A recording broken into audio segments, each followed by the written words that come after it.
just to go back to Bill 96, exemptions potentially for Indigenous communities, they want to have a bit of leeway on the CEGEP specifically, the 5 courses. What does the PQ envision as potentially a softening maybe? So we're open to dialogue. Let's remember that in a CEGEP at Dawson, if you make your class at Dawson, you have classes of maybe psychology, history of art, cinema, travel and leisure. So let's start with one thing.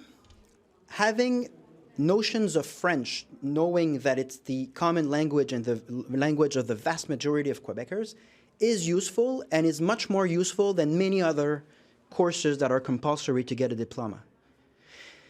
Second thing, the English language is not a native language. And it is a colonial language. So to say that studying in English is okay, but having a few classes in French is such a colonial statement or is such a cultural genocide.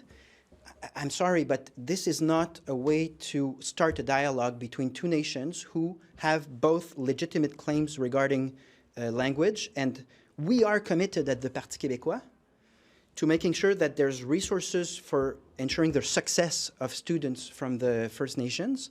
And we are also committed at softening or maybe adapting a few requirements. But the French language is important in Quebec. It is the common language.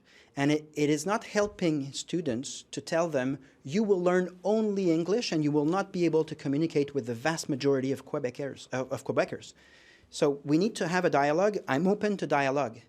But I hope that leaders in the autochthone community will make precisions about their thinking regarding that claim of cultural genocide because of a few classes in French.